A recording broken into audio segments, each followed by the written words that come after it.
Boa noite, pessoal. É uma alegria a gente estar aqui junto de novo para mais uma noite de estudo, de reflexão. E hoje a gente vai ter a colaboração do nosso amigo e facilitador Milton Cardoso. Ele vem compartilhar com a gente esse seu conhecimento e a sua interpretação sobre os ensinamentos de Jesus e sobre o conteúdo do livro de Urântia, especialmente hoje ele vai falar sobre o documento 159 e vai mostrar para a gente que Jesus e os apóstolos e seus discípulos percorrem as cidades da Decápolis para divulgar o evangelho do reino também entre os gentios. E aí tem bastante coisa interessante acontecendo. Milton, é com você.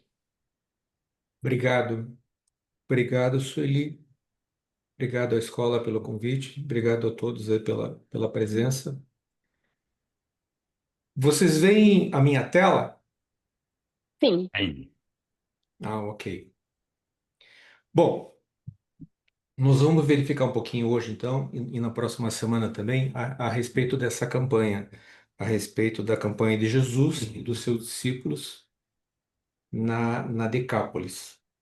Então, está dentro desse contexto, aula 4.6.5, documento 159. Bom,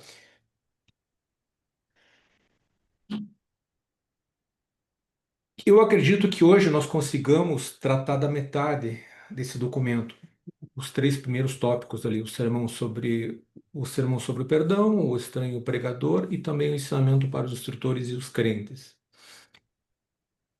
A perspectiva é terminar na próxima semana com os demais três. Só que antes de nós entrarmos aqui no documento de hoje propriamente dito, eu acredito que seja importante nós fazermos um pequeno contexto.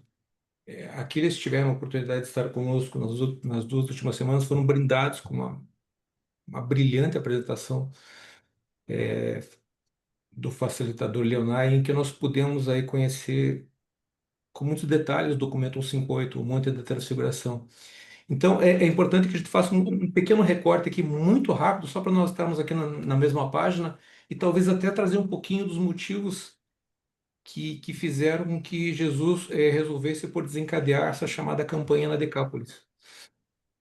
Então, o 158, o Monte da Transfiguração, ele estabelece para nós o contexto dramático ocorrido antes dessa chamada campanha na Decápolis.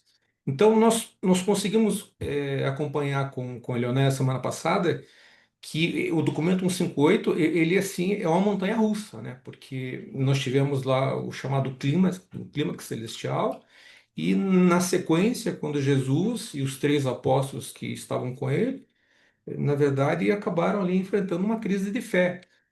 E por que que nós chamamos de êxtase? Porque nós vimos ali no documento 158 o ápice, nós vimos o ápice da manifestação cósmica.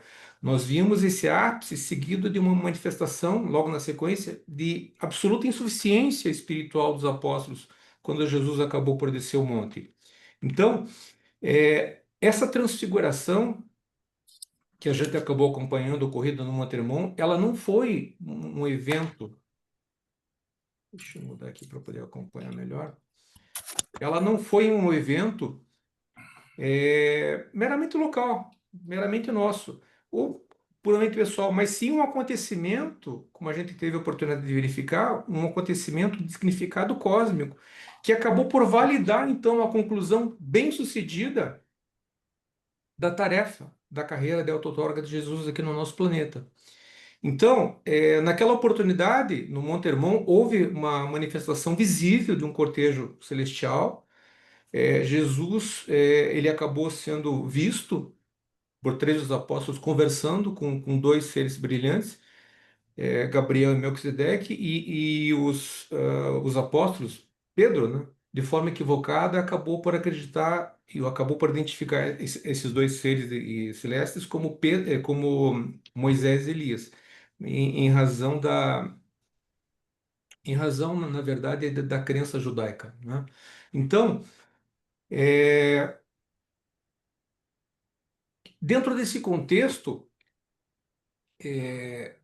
enquanto Jesus propiciava a esses três apóstolos esse clímax espiritual, aqueles outros nove que ficaram lá embaixo, eles acabaram, de certa forma, eles acabaram experimentando uma confusão muito grande. Eles acabaram, de certa forma, sendo desmoralizados pelos acontecimentos ocorridos e acabaram, na verdade, acabou ocorrendo uma confusão muito grande lá. E o grande catalisador, o que acabou propiciando essa crise toda com os apóstolos que estavam ao pé do morro, foi então um incidente do menino epilético, né, que acabou sendo trazido a eles pelo pai aflito.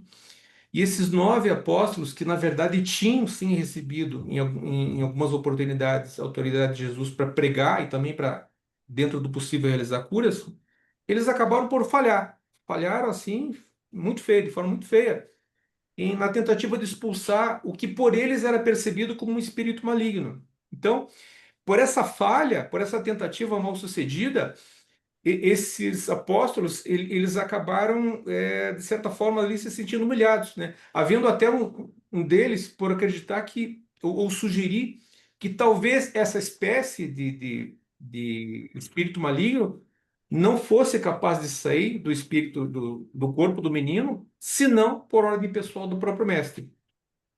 Então é dentro desse ambiente de relativa confusão que Jesus desce e acaba então confrontando o grupo e mostrando para eles que o diagnóstico claro ali era de fraqueza espiritual, explicando para eles que, na verdade, essa incapacidade que eles demonstraram em lidar com aquela situação decorria exclusivamente da falta de fé. Esses nove, esses nove apóstolos não foram dignos da fé que Jesus acreditava e vinha tentando transmitir, e vinha tentando, na verdade, frutificar dentro deles, eles se mostrando fracos, né? Então, e a grande questão é que essa falha que acabou sendo percebida, ela acabou expondo a perigosa dependência dos apóstolos na presença física do mestre, né? Porque e por que perigosa? Porque perigosa porque nós estávamos ali, o mestre sabia que ele estava ali há poucos meses de deixar os seus apóstolos, de deixar todos nós.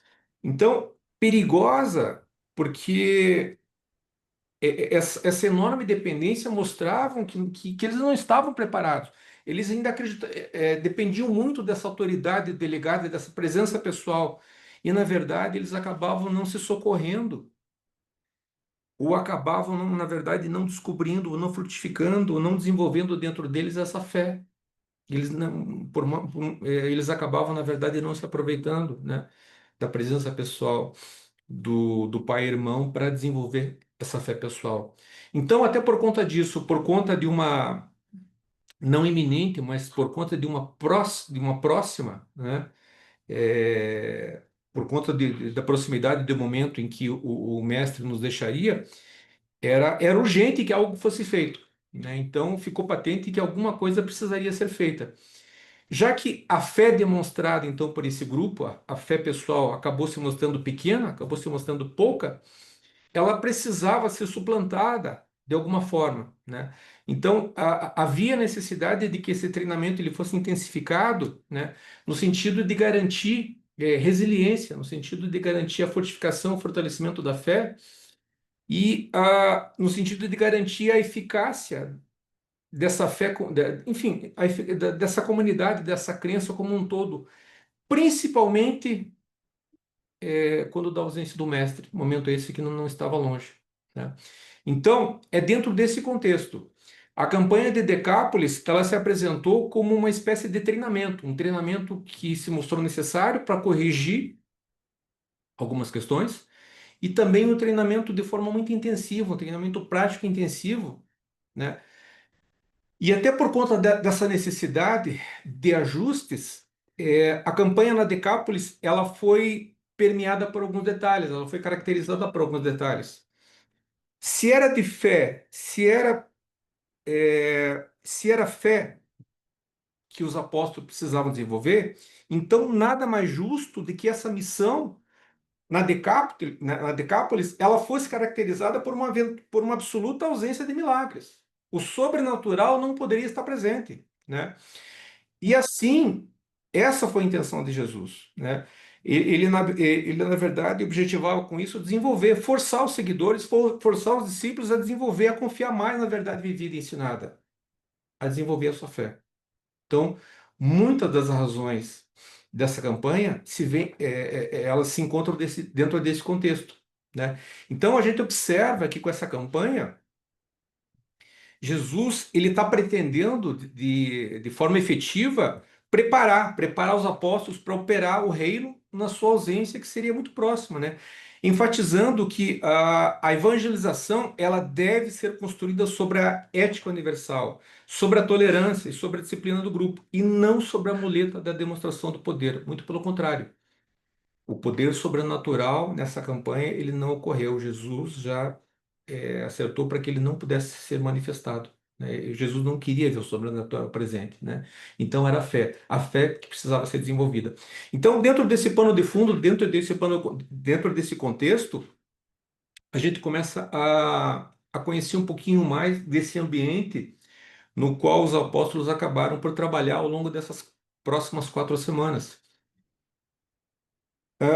Eu acredito que muito da região da Decápolis ali seja conhecida não apenas aqui dos leitores do livro Durante, mas também daqueles que conhecem em profundidade os livros sagrados, a Bíblia em particular, porque a Decápolis ela está presente na Bíblia, ela está presente em vários livros, ela está presente em Mateus, ela está presente em Marcos, ela está presente em duas passagens de Marcos, né? E como o próprio nome lembra, Decápolis, ela é conhecida como o território das 10 cidades. É um conjunto de cidades ali, helenizadas, por assim dizer, a leste ali do Mar da Galileia. Na verdade, a região de Decápolis, ela foi criada em razão de uma decisão política, claro, uma decisão política do Império Romano, no sentido de que o imperador Pompeu, ele acabou por desligar essa região da influência que ela sofria da região mais ao sul, da região da Judéia ali. Ele acabou por desligar e colocar esse conjunto de cidades mais sob a supervisão da, da Síria, né? E com isso no intuito de promulgar, com isso no intuito de divulgar, de desenvolver a influência helênica na região, e no sentido, então, de fazer com que se mostrasse menor a influência que era desenvolvida pela comunidade judaica mais ao sul ali, tá ok? Então, foi esse talvez um dos grandes propósitos da criação dessa região política, vamos colocar assim. Essa região da Decápolis, ela estava localizada ali nisso que é conhecido ou chamado como a Grande Transjordânia, né? Que incluía um pouquinho ali do norte da Galileia, e também parte da Síria, como a gente vai verificar aqui. E a constituição política desse ambiente permitia que cada cidade tivesse a sua administração própria. Elas eram independentes, né, autônomas, mas eram ligadas entre si por uma espécie de aliança, tá? Todas essas cidades, elas viviam de forma muito enfática, assim, a cultura helênica. É, e era claro, era uma época de predominância política romana, né? Mas a cultura helênica se mostrava muito forte ali nessas 10 cidades. Vou relacionar rapidinho aqui, nós já vimos aí rapidamente várias delas, Jerache, Citópolis, que está aí hoje ali em Israel, Ipos também, que compõe Israel hoje, Gadara, que está mais para o lado da Jordânia lá, Pela também, Capitólia, a mesma situação, Jordânia. Canata, que está mais lá para cima na região da Síria, Abila, que hoje é Rafaná, também compõe hoje a Jordânia, Filadélfia, que hoje é conhecida como Amã, né, a capital também da Jordânia, e Damasco. Damasco, que está lá em cima, que hoje é a capital da Síria.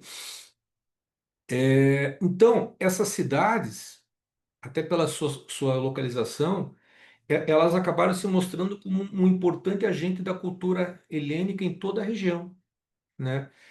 E os livros históricos, trazendo um pouquinho de elemento histórico aqui, os livros históricos até lembram que essa influência helênica, ela também era observada em Jerusalém, né? Não apenas no modo de se vestir, não apenas no modo de vida, no cotidiano, mas também na alimentação. Então, essa influência que era exercida por essas cidades helênicas ao norte, acabava sendo observada também, inclusive em Jerusalém lá abaixo. E isso ia além, né? Porque, como nós sabemos, os judeus tinham por hábito a circuncisão, e como começou a florescer, começou a aflorar essa influência helênica, vários judeus, eles não mais se sentiam à vontade com a circuncisão, porque como algumas atividades esportivas eram praticadas ao nu, então ficava muito patente, muito presente essa circuncisão. Então, algumas famílias ali, elas não se sentiam bem e já começaram, inclusive, a abrir mão desse hábito, né? E então, por conta disso, por conta dessa grande influência exercida por esse conjunto de cidades, por toda essa região helênica, que ia em contraposição àquilo que era pregado e defendido em sua grande parte pela cultura judaica, a família tradicional judaica, ela não via com bons olhos essa influência helênica. Claro que não, porque na verdade essa influência acabava se contrapondo a muito daquilo que eles acreditavam, a muito da tradição judaica, né? Então, o judeu tradicional, ele acabava combatendo essa influência que era exercida pelas cidades ao norte e nordeste. Então, agora sim, realmente entrando aqui no nosso documento, nós vamos ver que essa campanha de 4 semanas, ela teve início ali em agosto, 18 de agosto, em Magadã, e ela acabou tendo seu término lá em setembro, né? Nós vamos verificar também que o que que se buscava. Nós já entramos um pouquinho nisso, mas o que que se buscava com essa campanha, né? Qual era, na verdade, o grande foco, né? Qual era o grande foco dessa missão? Como nós vimos, o grande foco dessa missão era colocar os discípulos, colocar os apóstolos num ambiente em que houvesse uma absoluta ausência de milagres. Jesus não ia acompanhá-los o tempo todo. Ele acabou fazendo visitas a vários desses grupos, mas Jesus não esteve presente com eles, né? Então, essa ausência de milagres foi a grande caracterizadora dessas 4 semanas, né? Realmente o livro lembra que durante essas 4 semanas ao discipulado não sobreveio nenhum milagre de cura, nem tampouco algum outro evento extraordinário, né? Então, essa talvez fosse o grande, essa ausência do sobrenatural fosse a grande lição da qual estivesse necessitando o grupo, né? Porque, como nós vimos lá no documento 58, após o fracasso dos 9 que se mantiveram à base do monte, houve a necessidade, então, do mestre de Jesus, de certa forma, forçar a prática, forçar o ensino dos apóstolos viverem mais na dependência da força intrínseca da verdade, né? E essa dificuldade, essa prova, ela se mostrou muito presente quando eles foram colocados nesse ambiente que era, de certa forma, refratário à cultura judaica. Então, é, eles não estavam pregando entre os seus. Não sei se é correto nós dizermos que eles estavam pregando no deserto, talvez não seja, mas eles estavam pregando numa cultura que era refratária aos seus ensinos. Então, daí a grande dificuldade, né? Daí a grande dificuldade, tá?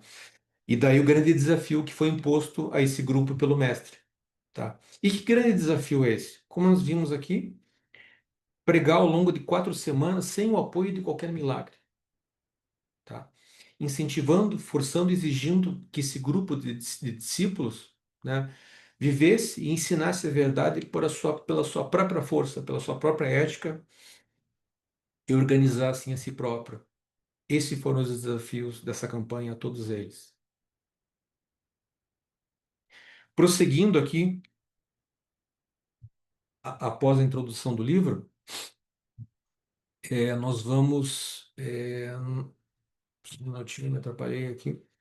Nós vamos começar a ver é, que no primeiro tópico ali a gente vai estudar um pouquinho sobre o sermão sobre o perdão. Eu queria aproveitar, é, não ficou estipulado aqui se nós faríamos pausas, mas à medida que haja alguém que queira trazer algum comentário, alguém que queira participar, alguém que queira trazer algo, alguma pergunta, o espaço está liberado. Aélio?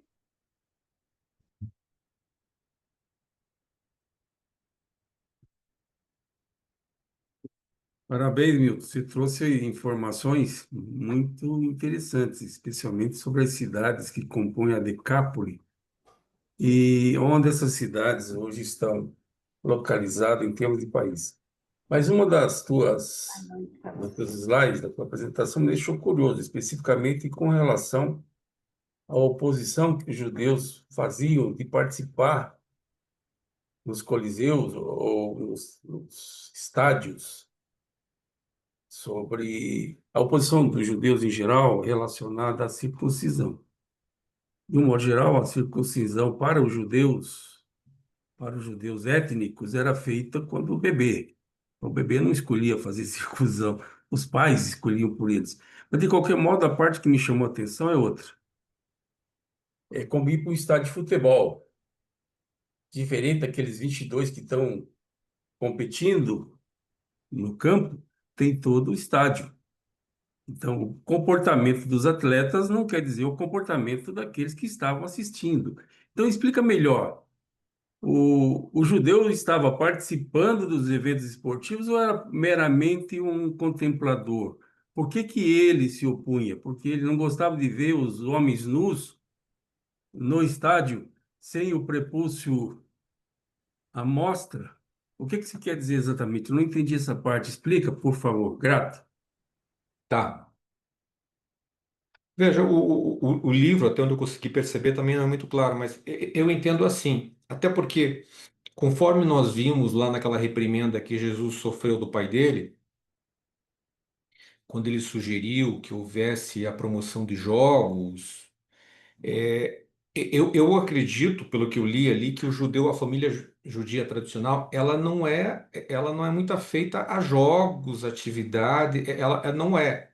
Não, não, veja, eles não são reconhecidos como participantes de jogos. Ficou claro para mim nessa intervenção do pai de Jesus, quando ele proibiu o menino Jesus de voltar a tocar nesse assunto sobre a sugestão de criar lá um ginásio, alguma coisa nesse sentido. Então, eu acredito que não seja de se esperar que famílias tradicionais judias estivessem ali participando, né, de forma efusiva de jogos desnudados ali. Eu acredito que não. Mas eu também acredito que, de certa forma, esses exercícios, esses jogos acabassem já sendo, já estivessem fazendo parte eh, de alguma vida social de Jerusalém e, e como você bem lembrou, a decisão não é da criança, a decisão é da família, a decisão é da mãe e do pai, porque a circuncisão ela é feita muito cedo. Mas eu acredito que essas famílias que se dispusessem aí a colocar os filhos para esse tipo de prática, fossem famílias aí mais alinhadas com o posicionamento helênico que provinha lá do norte. Não eram necessariamente famílias tradicionais judias. Então, eu acho que esse mal-estar por estar presente nu ali, com ou sem prepúcio, é uma coisa mais da família, a preocupação mais dos pais em relação ao filho quando de sua juventude, quando ele estivesse ali pronto para os jogos, né? Eu acredito que fosse uma preocupação mais de famílias avançadinhas da época, mas é uma interpretação minha, não está no livro, não. Tá fechado teu som. Eu sei que você pesquisou, então vou insistir por curiosidade. Você fala em família, sugerindo que pai, mãe, enfim, ambos os sexos. Mas essas competições eram assistidas por ambos os sexos? Os competidores tinha masculino e feminino? É apenas uma curiosidade, eu sei que está fora do livro, Hum. mas eu estou contando que você tenha feito uma pesquisa. Então, os atletas eram como hoje é, as Olimpíadas, é, de ambos os sexos. As pessoas que assistiam era de ambos os sexos ou era apenas um evento masculino? Nós sabemos, né? Mulher naquela época não era mulher.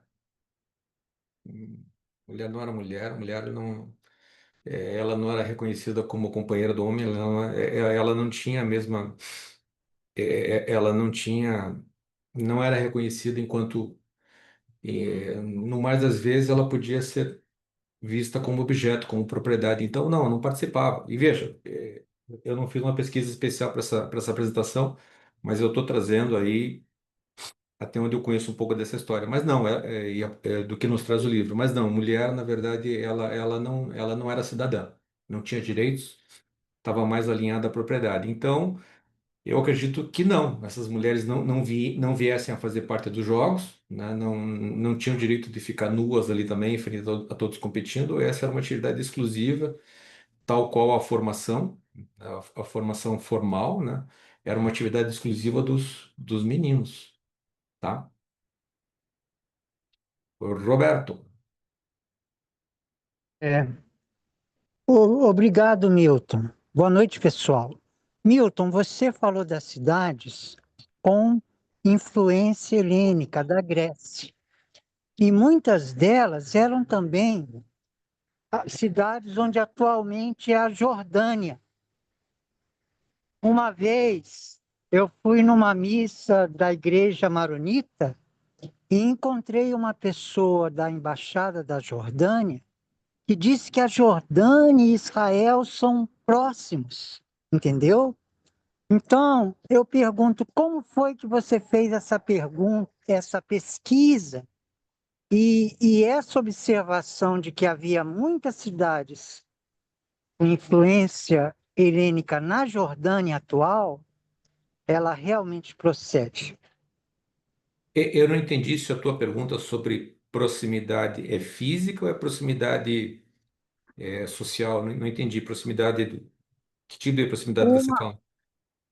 há cerca de uns 5 anos atrás, uma pessoa da Embaixada da Jordânia disse que a Jordânia e Israel têm tradicionalmente amizade, a Jordânia atual, entendeu? E eu observei na sua pesquisa que várias cidades que tinham influência helênica da Grécia eram também da Jordânia. Aí eu estou tentando ligar essas duas coisas. É por isso que eu estou perguntando como você fez essa pesquisa da influência helênica naquelas cidades.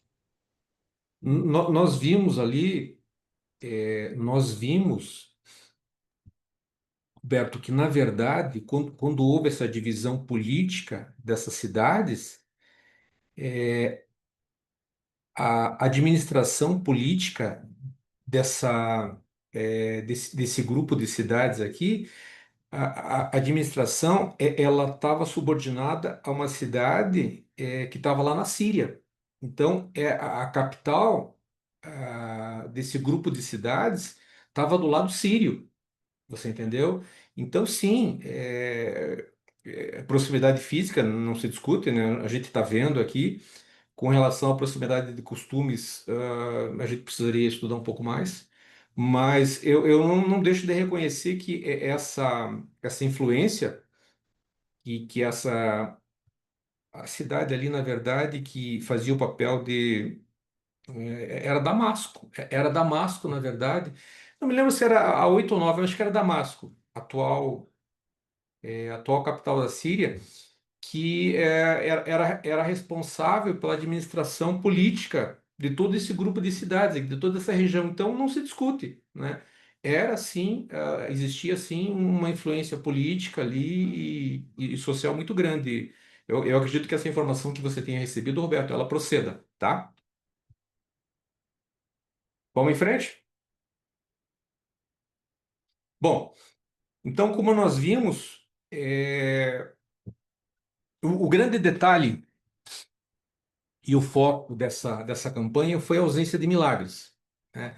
Porque a ausência do sobrenatural era o grande foco, era aquilo de que o discipulado e os apóstolos precisavam para estarem melhor preparados para quando chegasse o momento da ausência do mestre. E nós vimos também que após então o clímax da transfiguração lá, e após a subsequente crise da fé, Jesus deu aos seus seguidores, aos seus discípulos de forma geral, um novo desafio. E que novo desafio foi esse então, que nós vimos ali em Nicápolis?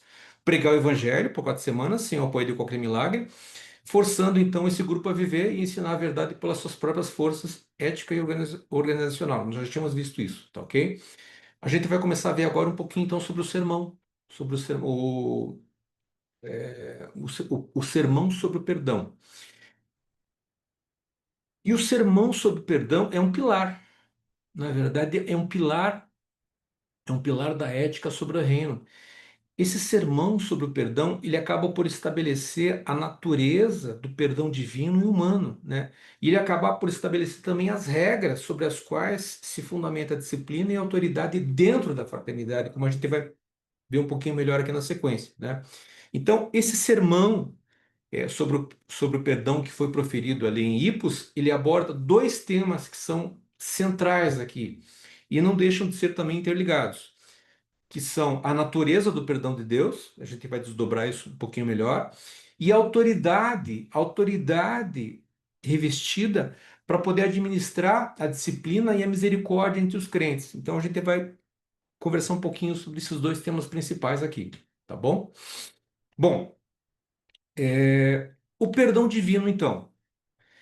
Para falar sobre o perdão divino, e esse tema do perdão divino, ele acabou ocorrendo porque numa noite, lá naquelas rodas de conversa que existiam, Jesus foi questionado por um dos seus discípulos e Jesus ouviu por bem responder essa questão com a parábola da ovelha perdida. Então, o que a gente observa é que o ponto central desse ensinamento de Jesus através da parábola é o amor. É o amor incondicional de Deus. E por que a gente fala que talvez a grande lição da parábola da ovelha perdida seja o amor incondicional de Deus? Porque a parábola da, da ovelha perdida, ela nos permite ver uma mudança de paradigma. Uma mudança de paradigma quando você contrasta isso com a visão tradicional da religião. Quando você contrasta a visão tradicional da religião com aquilo que estava sendo trazido pelo Evangelho do Reino, pregado por Jesus, a gente observa que, na verdade, se por um lado a visão tradicional do reino era, de certa forma, passiva, e passiva em que sentido eu digo? Passiva no sentido de que, olha, a gente já vai ver o exemplo aqui. Passiva no sentido de que a resposta de Deus, a ação de Deus, ela vinha em resposta ao arrependimento humano. Tá? Havia necessidade de que houvesse o arrependimento e esse arrependimento provocasse, então, esse arrependimento ele provocava a vinda, ele provocava a resposta de Deus. A visão trazida por Jesus é completamente diferente. Essa visão trazida por Jesus é uma visão mais ativa do reino, né? Mesmo antes que você Mesmo antes que você busque, quem buscou você é o Pai. O Pai sai para encontrar você. Até mesmo antes de que você possa pensar seriamente em se arrepender. É essa a diferença. A gente pode dizer que a nova fé, a nova palavra trazida por Jesus, ela promove uma busca ativa, né? Porque é aquilo, se um pastor tem 100 ovelhas e perde uma, ele imediatamente deixa as 99 e sai à procura da perdida. E se alegra, se rejubila ao encontrar essa ovelha perdida. Então, eu queria que vocês fizessem aqui, observassem a distinção desse conceito do perdão de Deus. O perdão de Deus, ele não é ele deixa de ser uma reação condicionada ao meu arrependimento, mas ele passa a ser uma iniciativa divina, uma iniciativa ativa que procede alguma atitude que eu venha a tomar. Tá? E isso permite, de certa forma, que a graça, que o perdão de Deus, ele seja antecipado a mim.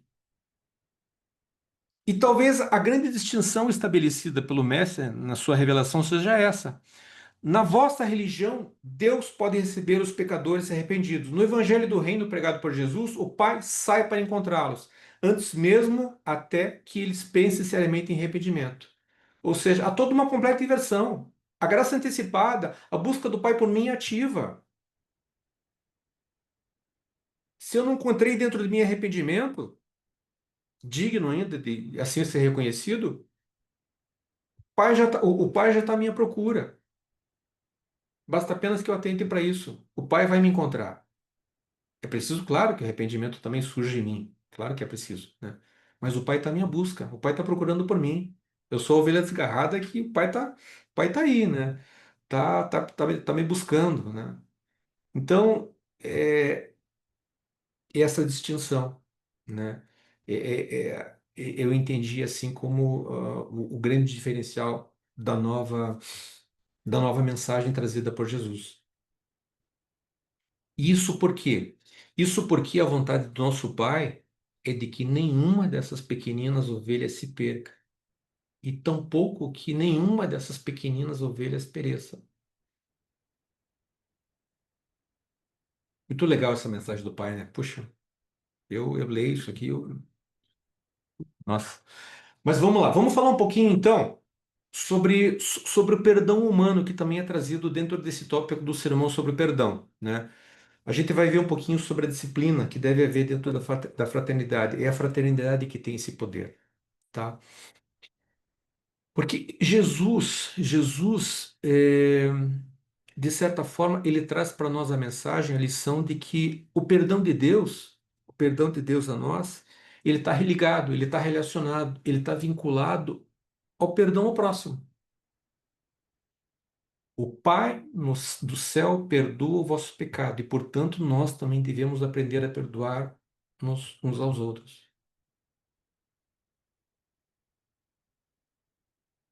Então, perdoa antes. É essa a grande mensagem trazida pelo Pai. E como é que esse processo, esse procedimento de perdão se desenvolve? Jesus nos lembra que ele pode se desenvolver em 3 etapas. Que etapas são essas? Eu tenho uma rusga, né? Eu tenho uma questão lá com o irmão, tá? É,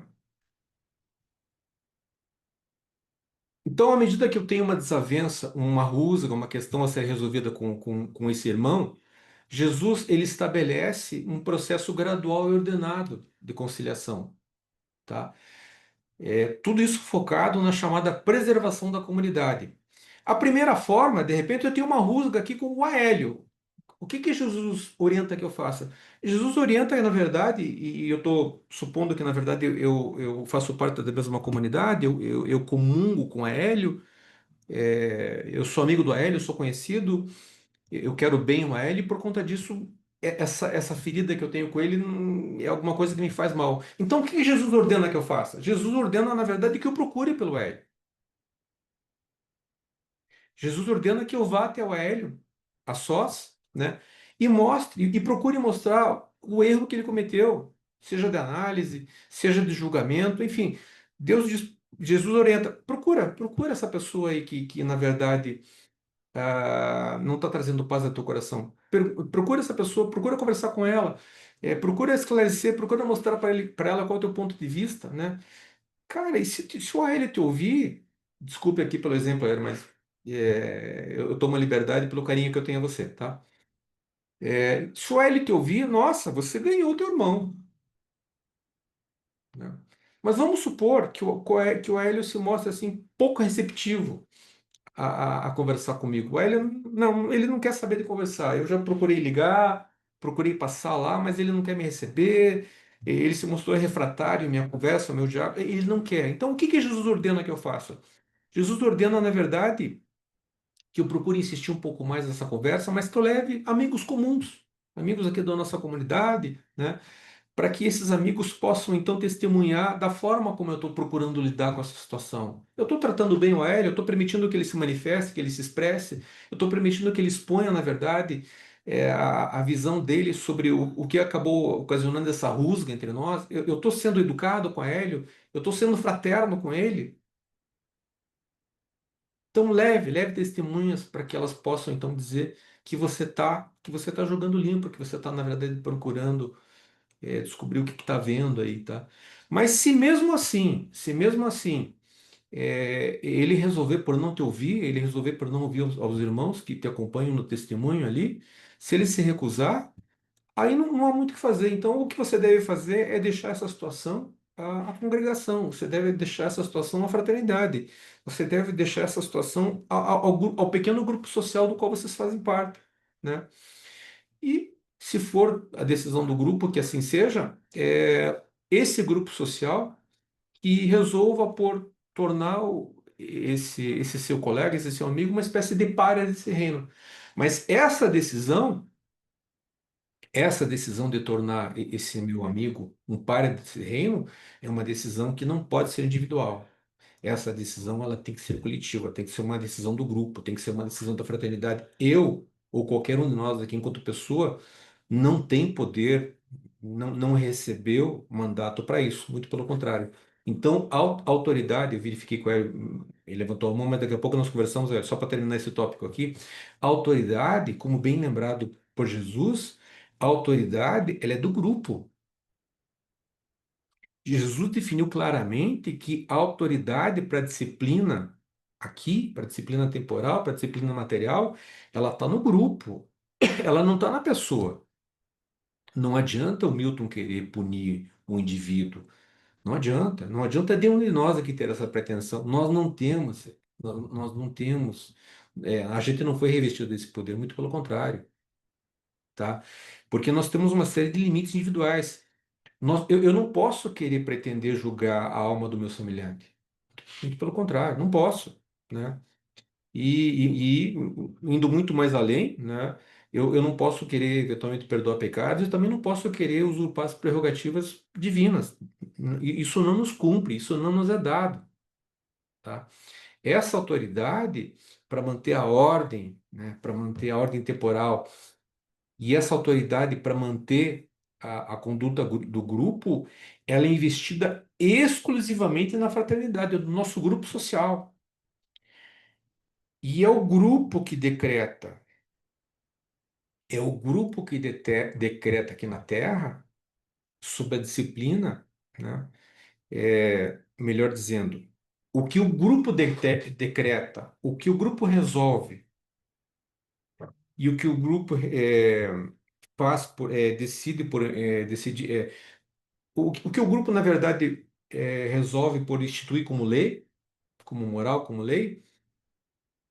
Assim é, porque dessa forma é reconhecido no céu. O indivíduo não tem essa prerrogativa, mas o grupo tem de dispor dessa forma. Eu vou interromper um pouquinho aqui para nós virmos com as perguntas e nós prosseguimos na sequência.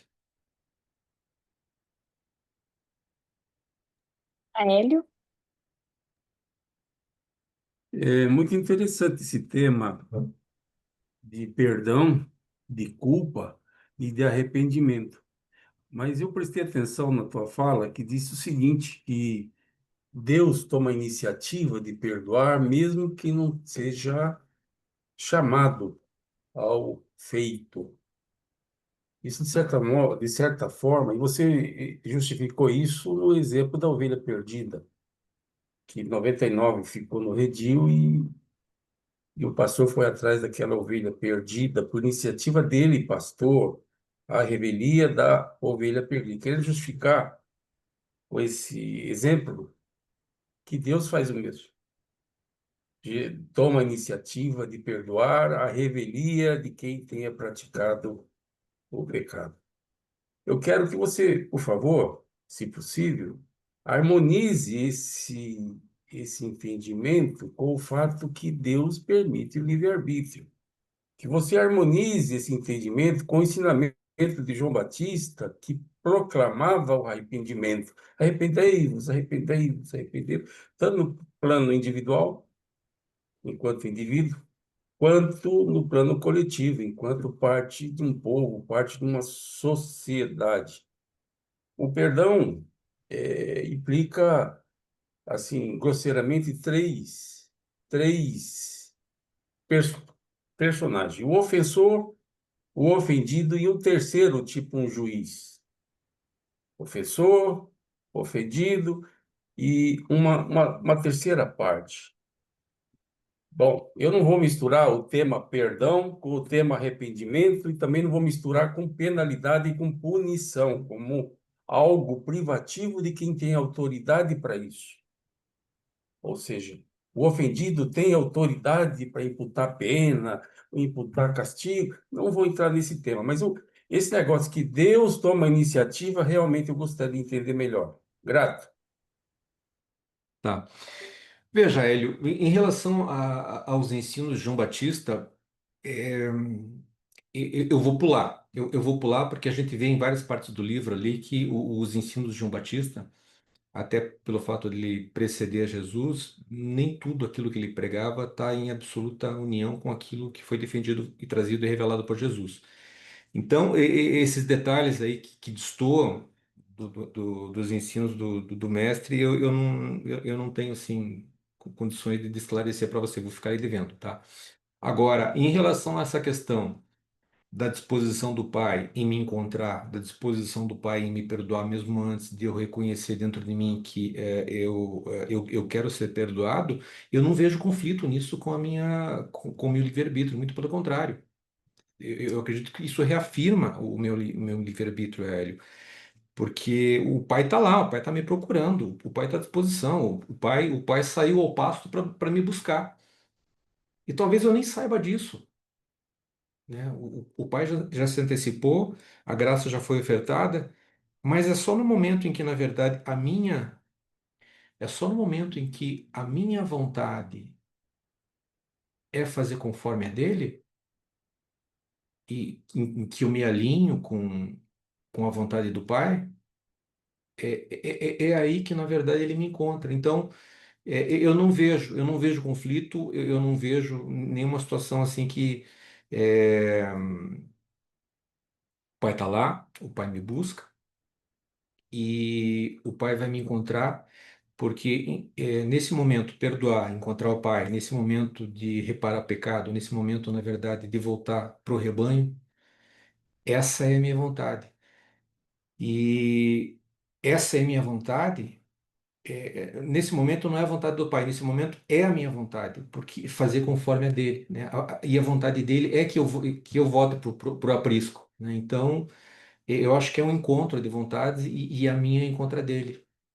Então, eu não vejo nenhum conflito. Eu não sei se eu respondi ou não, mas eu acho que o Pai, ele tem, sabe, ele tem uma absoluta, ele tem um respeito muito grande pelo nosso livre-arbítrio. E eu não vejo o pai em momento algum. Esse conflito eu não vejo. Eu não sei se respondi. Espero que espero que tenha respondido a ele. Mas vamos lá. Diga lá, Hélio. Não quero polemizar, eu só quero.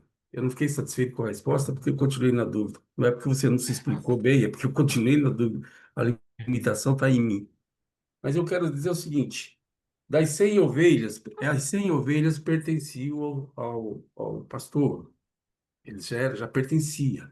Aquela que estava perdida não necessariamente era uma desviada por pecado, desviada porque assim desejou, porque não queria estar na companhia dos 99 colegas.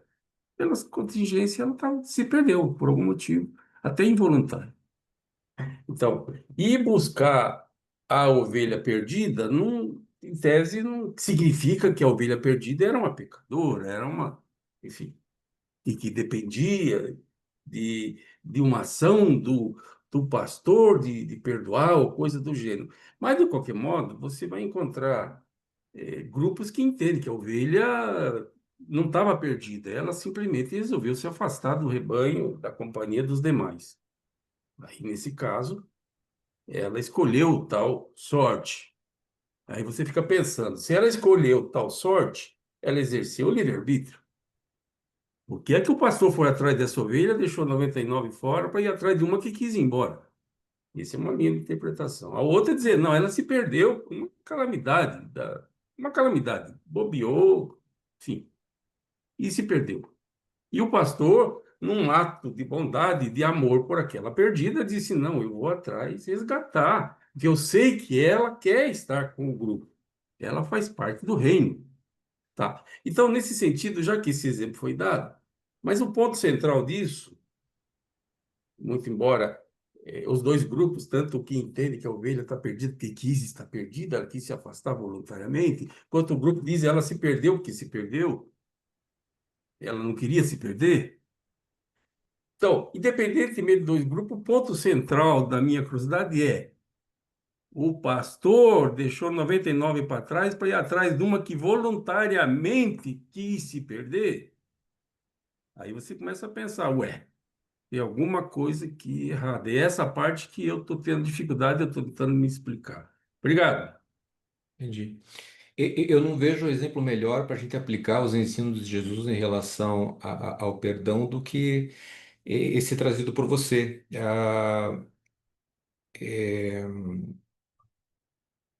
Tá desgarrado? Tá no pecado? Então busca ele de forma individual. Vá conversar com o teu irmão. Procura convencê-lo.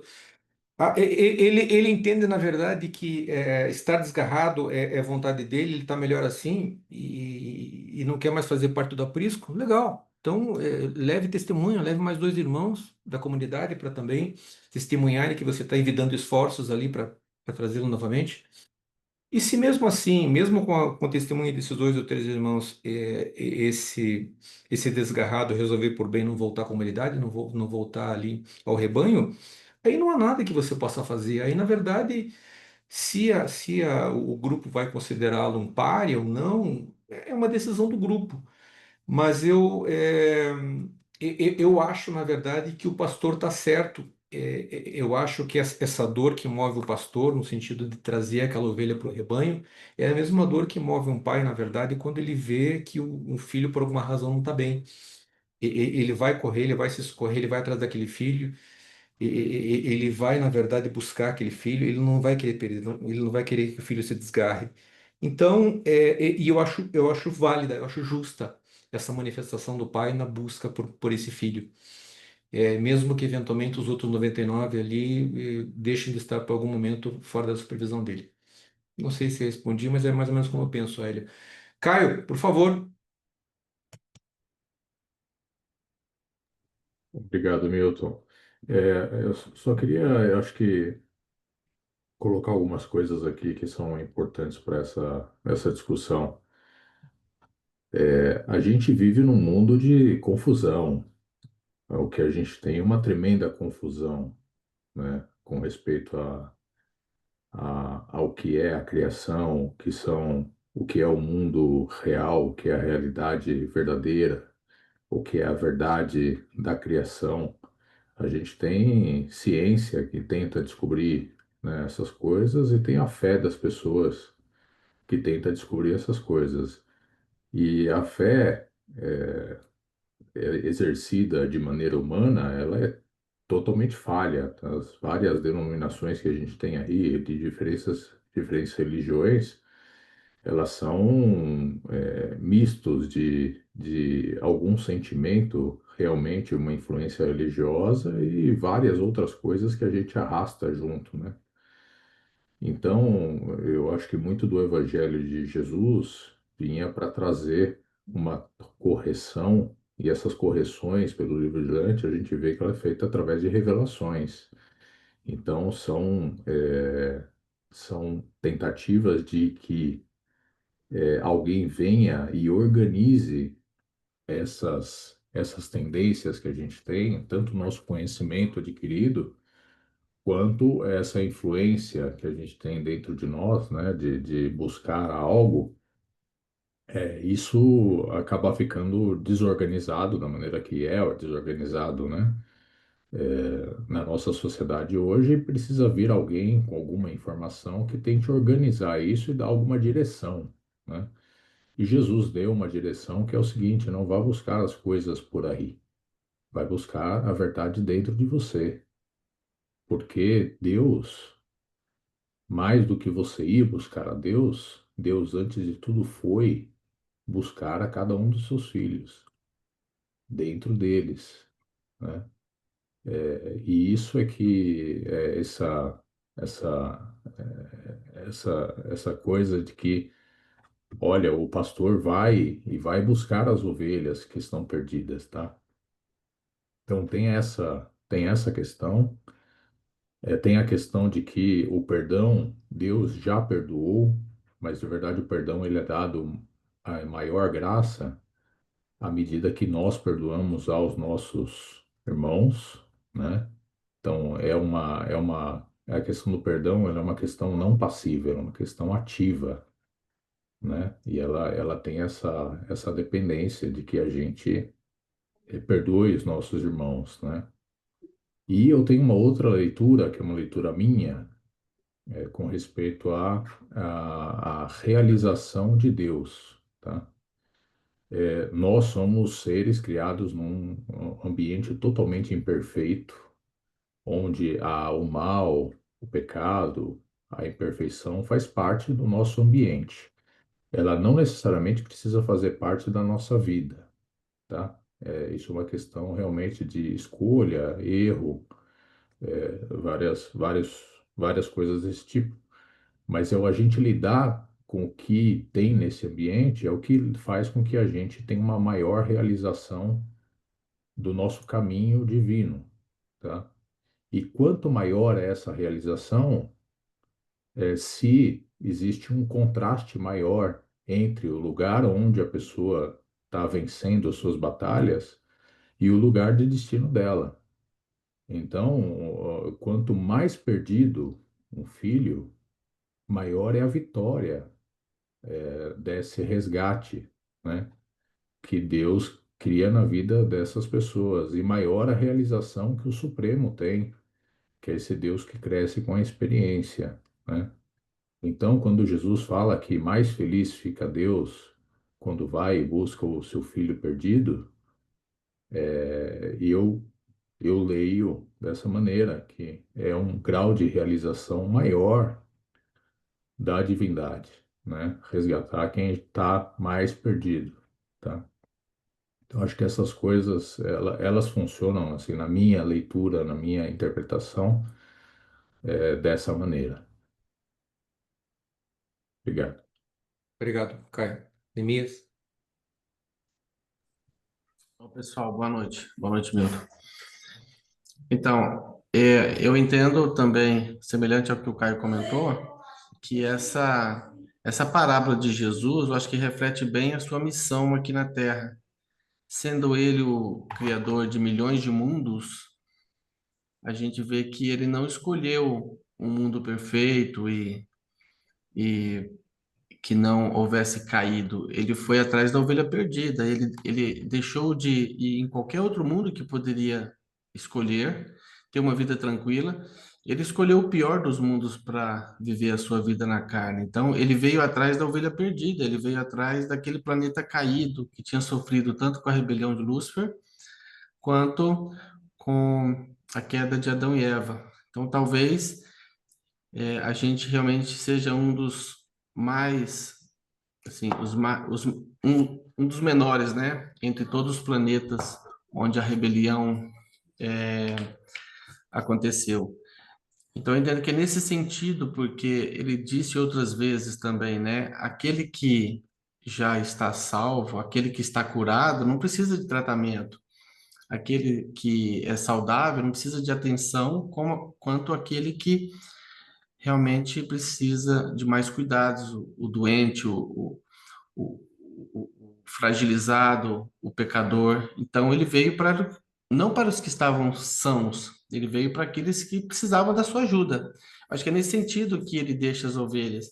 A mesma coisa a parábola do filho pródigo, que o filho que estava sempre ali do lado disse: Pô, eu trabalho com você a vida inteira, eu nunca esbanjei o seu dinheiro, eu nunca me levantei contra você e eu nunca ganhei uma festa. Agora esse aí que foi embora e que destruiu todo o patrimônio, ele volta, você dá uma festa para ele, mata o bezerro e tal.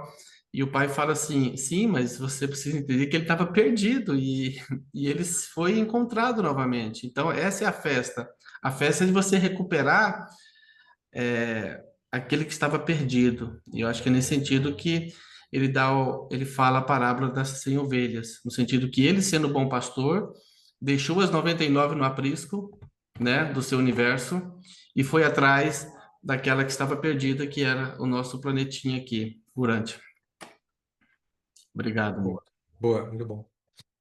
Bom, eu queria ouvir vocês um pouquinho a respeito dessa questão do risco de nós darmos aí, de nós não impormos esses limites. Eu não estou compartilhando, né? É,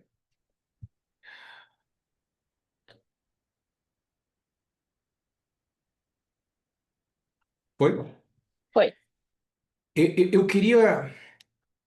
Eu queria ouvir vocês um pouquinho sobre esses riscos de nós não impormos esses limites ao indivíduo, né? E o que pode advir disso. Tá todo mundo com o seu celular próximo aí?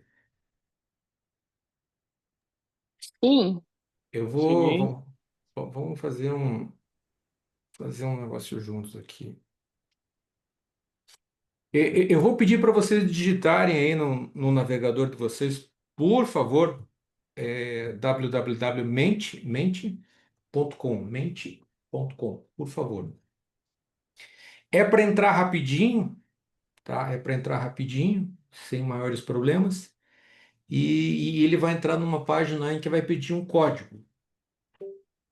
Esse código e ali no campo em que ele vai pedir um código para vocês, eu vou pedir para vocês digitarem esse código que aparece na tela, o 3448 o 0217. Vamos ver se dá certo.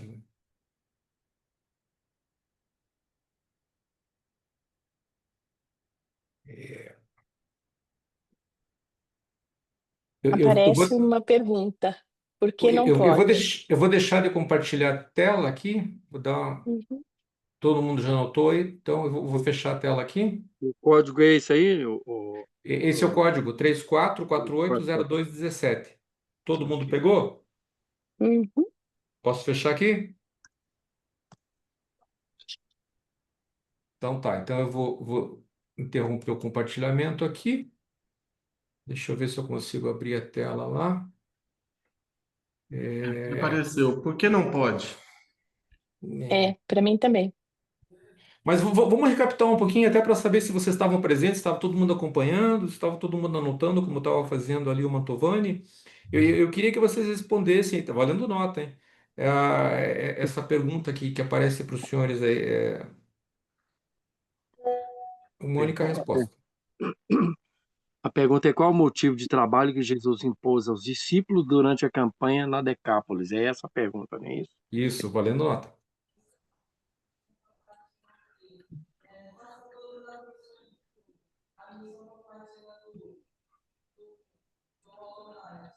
Ver se eu consigo compartilhar essa tela aqui. Mas aqui apareceu, por que não pode? Por que é? Dá um refresh, por favor. Colocou aqui, não?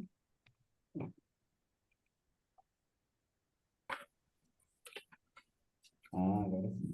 Qual é o código mesmo, Nilton? O código é o 3448 Tá. 0217. 3448 0217. Tá tudo bem. Tá.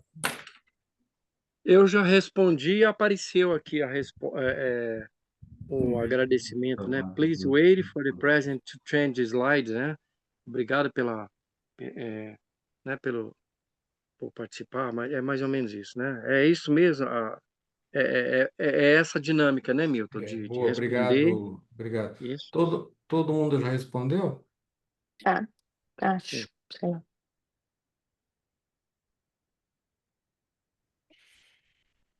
Deixa eu interromper aqui. Ok. Então tá, vamos para mais uma aqui.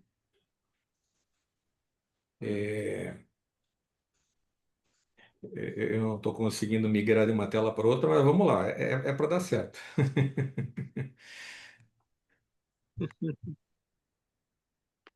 Eu vou ter que interromper o stop share aqui só um pouquinho. Tá, vamos lá. Vamos. Eu acredito que tenha aparecido uma outra pergunta para os senhores aí. Por favor, respondam. Sim, Sim, pareceu. Apareceu?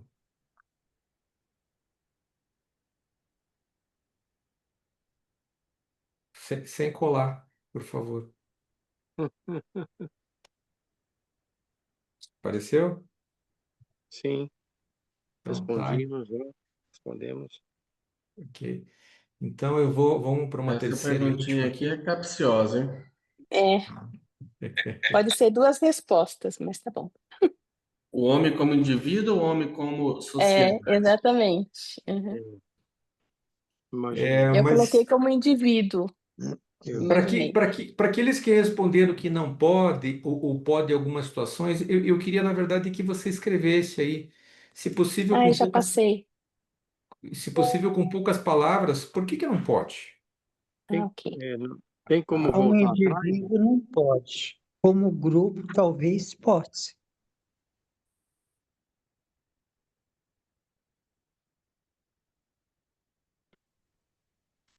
Por que não pode? Por que não?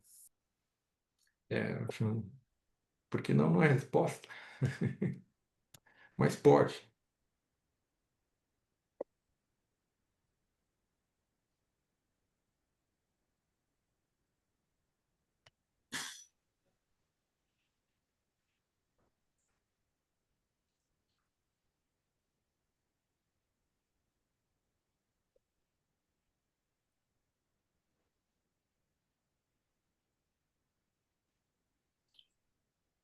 Alguns responderam que não pode porque é uma visão única, né? Outros responderam que pode, individualmente não. Como indivíduo não pode, visão única, mas pode, porque julgar é para a autoridade, boa também, individualmente Hum, não. Vocês estão vendo a minha tela, por favor? Sim, Ok. Sim, tá.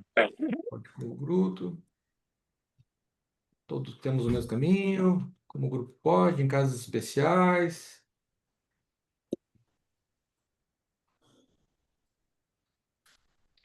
De certa forma, aqui o grupo acaba convergindo que o julgamento individual. Deixa eu ver aqui mais. Em casos especiais, porque não devemos julgar, né? Porque julgar para a autoridade e tudo. De certa forma, a gente acaba convergindo e para. É perigoso. É perigoso instituir tamanha autoridade sobre nós, né? Então, como grupo pode, visão única, não podemos ver a intenção, ok, não bacana. Mas é isso aí, tá? Então, de certa forma, a meu ver, aqui a gente mais ou menos converge, tá? Mas era isso. Na verdade, era só um trabalhinho para verificar aqui de que forma a gente está pensando, e eu acredito que a gente esteja mais ou menos alinhado com aquilo que é trazido pelo livro para as razões que justificam. Eita, stop share. Para as razões que justificam que nós não. Deixa eu ver aqui só um pouquinho. Isso é Share. bom, estamos todos alinhados, né? Significa Sim, que sim, isso é existe importante. coesão. Share. hum. Voltou a minha tela para os senhores, e por favor? não, voltou à mente. Essa É, doutor. voltou a www mente. Ah, ok, ok. Não é isso mesmo então. Então vamos voltar aqui para a apresentação. Screen 2. Ok, vamos lá. Fechou, né? Agora vocês estão vendo novamente o Agora tá sermão. certo. Sim, Tá. Aham. sim. Então, o que que o livro diz aqui a respeito das razões pelas quais nós não devemos atribuir ao indivíduo essa responsabilidade? Porque não deixa de ser uma proteção contra o erro, né? Só um pouquinho. Porque o julgamento grupal, na verdade, ele é vital porque o veredito individual ele corre o risco de ser deformado pelo preconceito ou distorcido pela paixão. Enquanto isso, a sabedoria da fraternidade ela deve prevalecer para eliminar os elementos de injustiça, retaliação e vingança. Mas eu acredito que mais ou menos alinhe com aquilo que nós vimos lá, tá? Então, avançando aqui, dado o adiantado da hora, nós vamos ver um pouquinho a respeito da terceira e última parábola aqui, que é a parábola do servidor ingrato.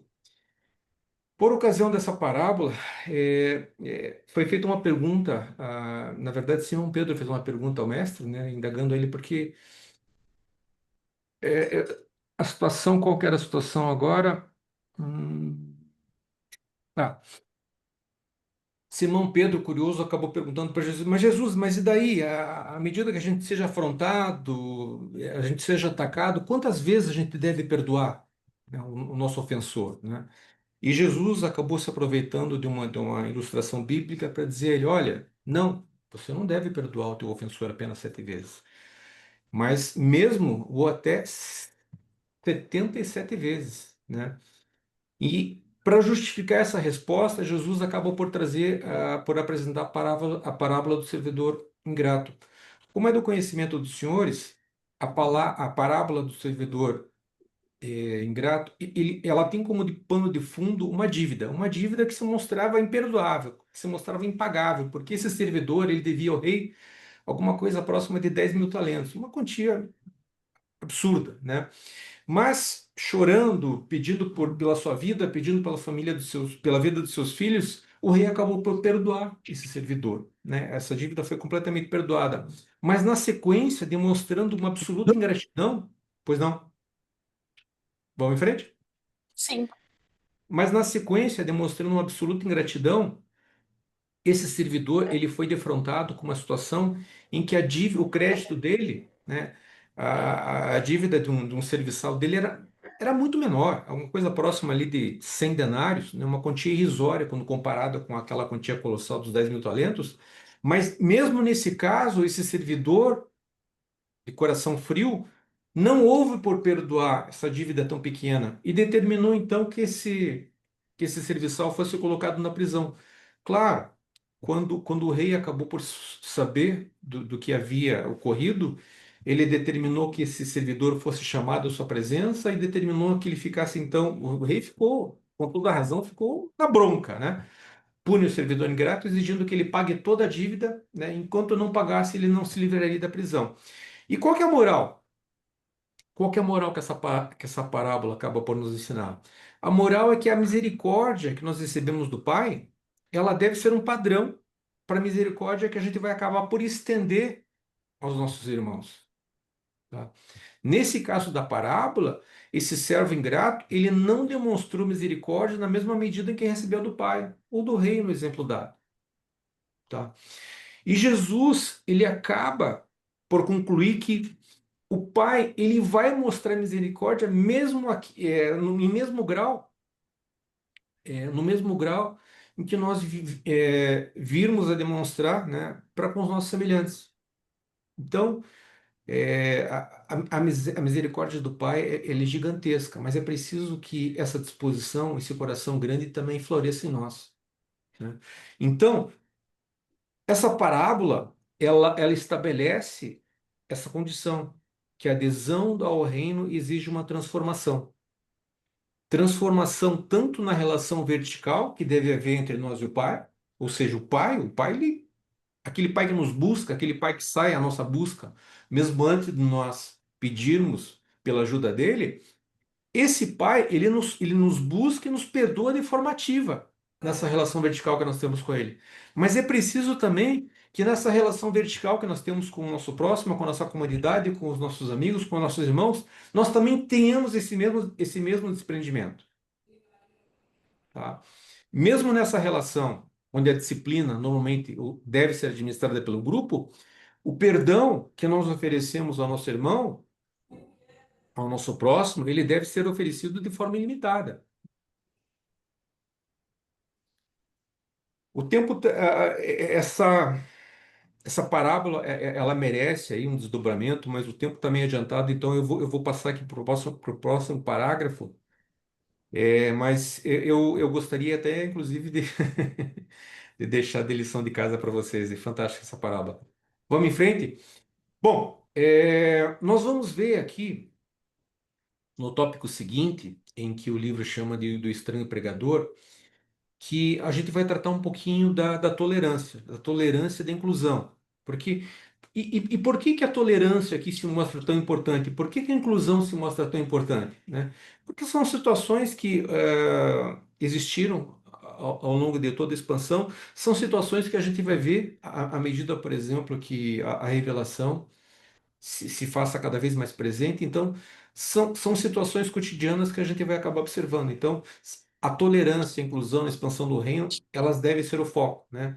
A disciplina interna nessas relações que devem surgir dentro do movimento.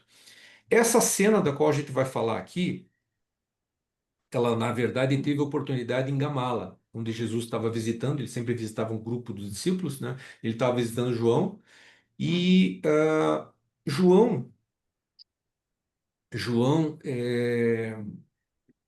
atuando como protetor da autoridade administrativa do grupo, ele levanta uma questão de exclusividade, né? E que questão de exclusividade é essa que João trouxe a Jesus? João tratou de um incidente em que, na noite, no dia anterior, João falou: Olha, mestre, eu acabei aí nas minhas andanças, eu acabei por encontrar um cidadão, o nome dele é Adem. E veja, esse cidadão, ele nunca se sentou a teus pés, Jesus. Ele nunca compartilhou aqui no nosso ensinamento, né? Ele não é dos nossos, não. Ele não é dos nossos. Mas esse cidadão, olha a cara de pau desse cidadão. Ele tem a pachorra de dizer ser possível, de clamar e ser capaz, inclusive, de expulsar demônios. E tudo isso, mestre, ele faz em teu nome, tá? Mas é preciso que eu diga para você, mestre, que na verdade Adem nunca esteve conosco. Ele nunca fez parte desse aprisco aqui. Ele nunca, jamais o seguiu. Então, mestre, Adem não tem legitimidade para estar pregando no seu nome, né?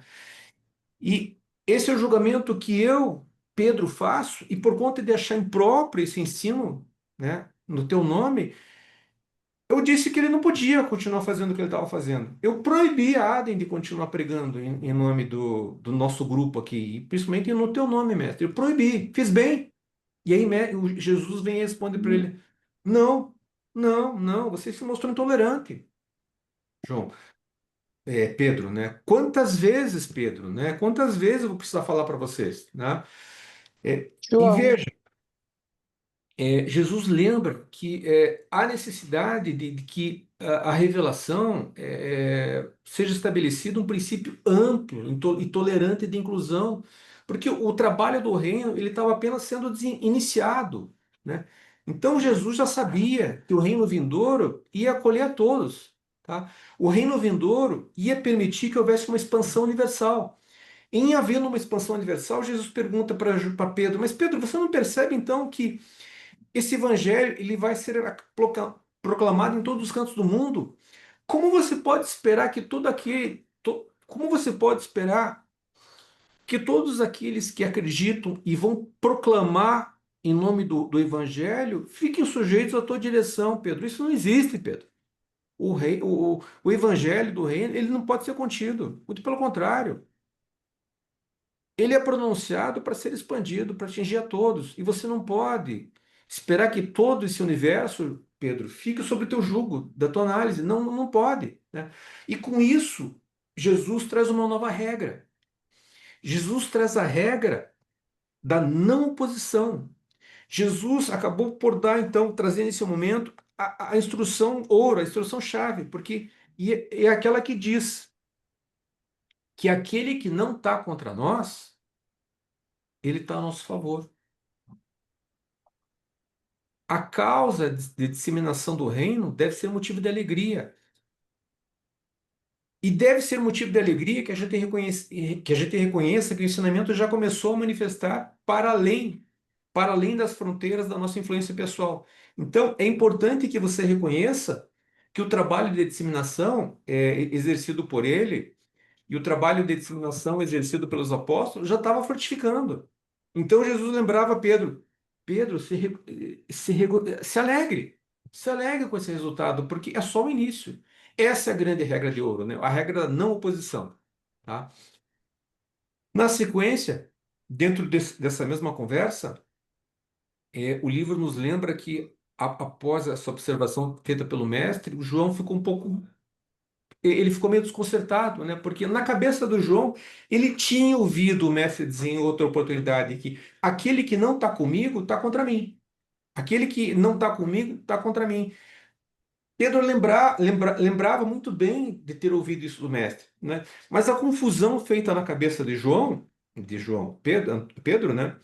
É que nessa É oportunidade, João, João, né? é João. Nessa, opor- nessa oportunidade, a mensagem passada pelo mestre era outra. Na oportunidade, o mestre queria dizer que aquele que não está, então, aquele que não está contra nós está a nosso favor. É isso que Jesus referendou naquela noite. Então, ao dizer isso, o Jesus ele estava se referindo às relações externas e sociais do reino, né? Então, Jesus pregava tolerância, pregava inclusão, pregava a expansão do reino por qualquer pessoa que pudesse trabalhar em seu nome, né? Mesmo que essa pessoa não fosse integralmente digna. Jesus lembrou que o tempo mostraria que viriam muitos que falariam em nome do reino, mesmo que esses muitos não fossem integralmente dignos, mas mesmo assim falariam e mesmo assim deveriam ser recebidos e ouvidos, né?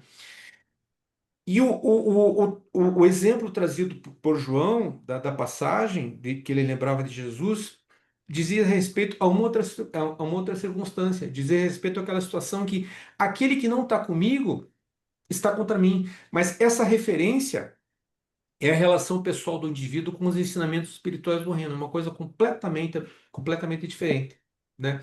Então, qual foi o resultado?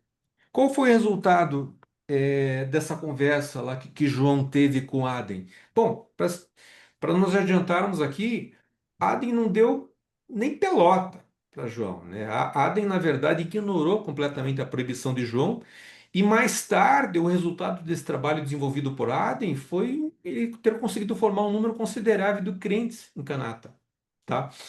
E a grande lição para os apóstolos e também para nós, por que não dizer para nós? Por que não dizer para nós? É que o serviço do amor genuíno, mesmo que ele vinha de fontes externas ao grupo central, esse serviço genuíno em prol do reino, ele é registrado e não deixa de ser valorizado pelo Pai. Então, deixar e pregar. Deixar e pregar. Milton, Pois não. o Moacir levantou a mão. Ok. Por favor, seu Moacir. Você está mudo, Moacir. Desculpe.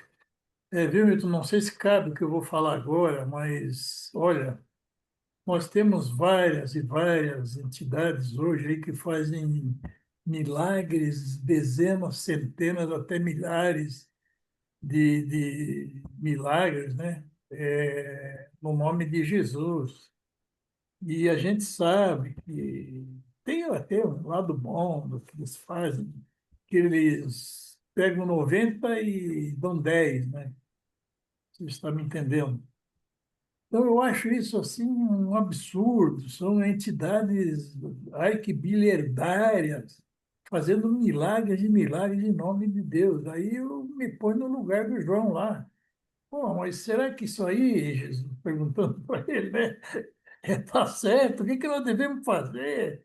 Dar continuidade, deixar isso aí proliferar do jeito que está? Eu não sei a opinião de vocês, tem muita gente que defende, não, mas eles estão fazendo bem também. Fazem o bem, mas eles pegam 90 e entregam só 10. Entendeu? Não sei se isso cabe ao que você está falando aí.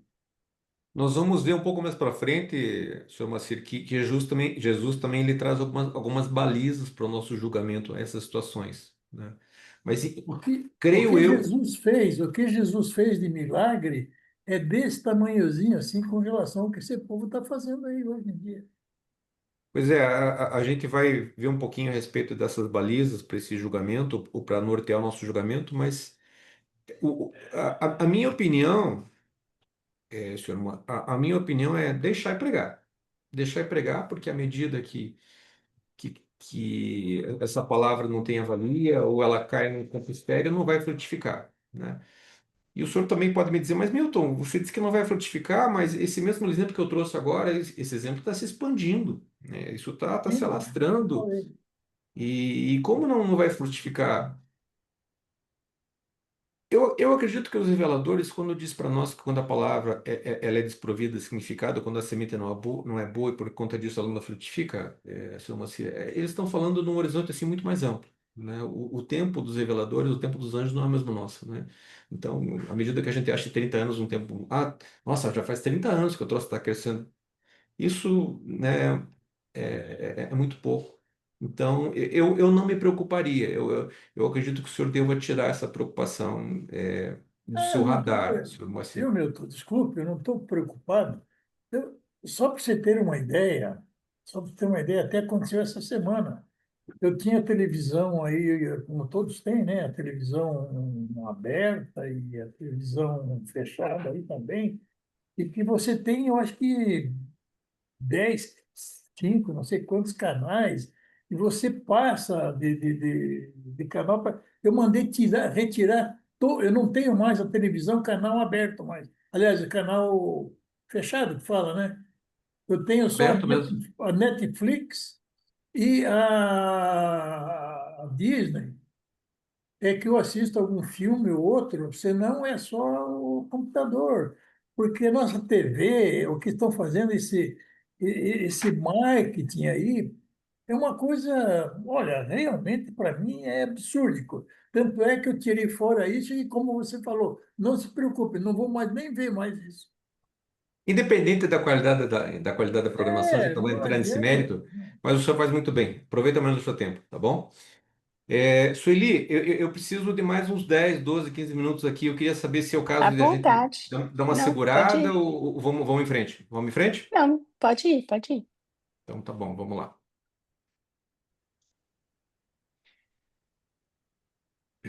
Bom, a gente vai ver aqui então a última parte em que fala sobre o ensinamento para os instrutores e para os crentes.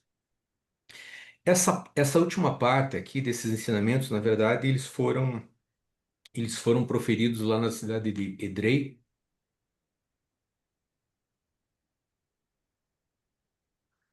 E eles acabam se constituindo numa espécie de código de ética, ética pedagógica, ética espiritual, estabelecendo então essas diretrizes de Jesus sobre como a verdade deve ser ensinada, né? E como o crente ele deve vivenciar a fé, tá? De forma assim bem resumida, os ensinamentos de Jesus a respeito dessa questão, eles estão fundamentados em três pilares. E que pilares são esses? A ética da não coerção, a gente vai trabalhar um pouquinho sobre isso agora. A ética da valorização do autorrespeito e a natureza dinâmica e alegre da fé, tá? Mas talvez o ponto central aqui seja a ética da não coerção e o respeito à personalidade. A gente acaba assim voltando um pouquinho àquilo que conversávamos há pouco com a Hélio, porque o livro de Durante ele nos lembra que a vitória espiritual, ela em momento algum deve ser alcançada pela força. Não existe força quando você almeja a vitória espiritual. Então, o princípio fundamental para qualquer instrutor do reino é o respeito à personalidade do homem. Tudo passa por aí. Do mesmo modo que Deus tem um profundo respeito pela autonomia da nossa personalidade, e também a gente deve oferecer esse mesmo respeito à autonomia, à personalidade dos homens e mulheres, tá? Então, quando a gente fala em divulgação da mensagem do reino, a gente está falando em absoluta proibição da força. É estritamente proibido promover a causa pela força, seja força física, que é mais comum, seja pela força psíquica, conforme vai ser melhor desenvolvido ali na frente, tá? E mais importante do que isso também, e a gente tem que atentar para uma questão que, no mais das vezes, ela é sequer discutida, que é a importância de que não haja a rejeição da chamada subjugação mental. A mente desse aluno, a mente desse aprendiz, a mente desse crente, ela não deve ser coagida, ela não deve ser subjugada pelo peso da lógica. Jesus, que tinha uma mente brilhante, né, muito mesmo antes dele ter completa ciência da missão dele aqui, mas ele sempre teve uma mente brilhante. O livro observa que ele tinha muito cuidado de não subjugar os seus pais com alguma artimanha mental. Jesus tinha isso muito claro na percepção dele. E o livro lembra que aqueles dentro do grupo que, porventura, sejam possuidores de uma capacidade mental, uma capacidade de lógica, uma energia mental um pouco melhor desenvolvida, essas pessoas devem ter um cuidado muito grande para que esse peso da lógica, esse peso do raciocínio mental equivocado, esses argumentos esmagadores, ou então a chamada eloquência astuta, você não se valha disso. Você não se valha disso para subjugar o teu irmão, né? O mestre Jesus, ele desaconselha que haja chamada intimidação intelectual, afirmando que a verdadeira adesão ela deve ser livre. A verdadeira adesão ela deve observar a autonomia da vontade, da personalidade. Então, a gente não deve subjugar pela energia mental, embora muitas vezes ela seja uma tentação. A gente não, há necessidade de um cuidado todo especial. Avançando aqui, desdobrando um pouco mais essa, esse tópico, o livro ele relaciona, e eu acabei aqui fazendo é, uma espécie de uma planilha aqui, um diagrama, mostrando que a ética, mostrando a ética da não coerção e o respeito que deve haver à personalidade. Então a gente observa que o que é condenado pelo ensinamento de Jesus, né? Jesus condena a coerção, a falta de respeito e ética à personalidade do outro, né? Porque, no mais das vezes, quando há a coerção, isso é tudo feito no objetivo de subjugar a mente, forçar a aceitação. Isso deve ser evitado, né? Então, nesse sentido, os recursos como força e manipulação são recursos que proibidos, você não deve se utilizar deles. Você não deve se utilizar de uma lógica esmagadora, você não deve se utilizar de uma eloquência astuta, você não deve se utilizar de uma força psíquica ou física, e você também não deve se utilizar de apelos emocionais. Voltando um pouquinho agora ao que dizia o senhor Moacir, embora muito da fé ainda professada no nosso meio, ela tenha como pano de fundo um apelo emocional, e eu até sei, ou imagino saber aqui o seu Moacir se referia, quando ele dizia apelo emocional, e até fugindo um pouquinho do campo espiritual, todos nós já devemos ter participado de algum tipo de exercício em que de ferramentas que acabam aí provocando apelo emocional, você é levado a buscar um estado a partir de um apelo emocional, e esse apelo emocional é possível que em algum momento você dispare em você um gatilho para buscar um estado de bem-estar, um estado de... Enfim.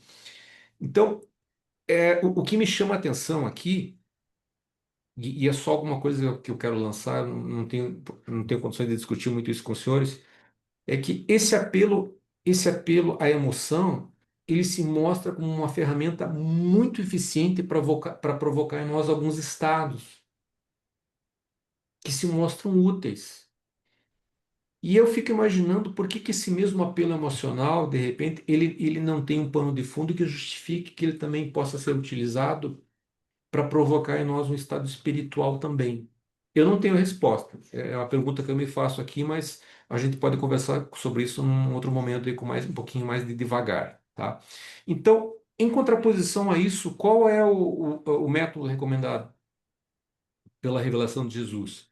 É o convite. O convite em que há observância, o respeito à personalidade, e com isso, o que você objetiva seja estimular a escolha livre e a resposta livre também do espírito, né? a gente fala em sinceridade, a gente fala em equilíbrio, a gente fala em apelo direto ao espírito, a gente fala em autocontrole, a gente fala em reserva, a gente fala numa postura do instrutor equânime, em que ele exerce autocontrole, demonstra uma reserva devida, evitando excesso, evitando o chamado proselitismo agressivo, né? Não vai de encontro à fé do outro, tá? E deve haver uma abertura voluntária. Esse ouvinte deve ser convidado, uma experiência pessoal, assim conforme Jesus dizia: Vede, né? Eu estou à porta e bato. Se alguém vir abri-la, eu entrarei e lá farei domicílio e residência, né? Então, o que que é importante aqui? O respeito oportuno, o respeito acima de tudo, demonstrar um profundo respeito oportuno pela personalidade dos nossos discípulos, reconhecendo a soberania da personalidade, tá? É muito interessante esse diagrama aqui, alguma coisa também que merece um pouco mais de análise da nossa parte.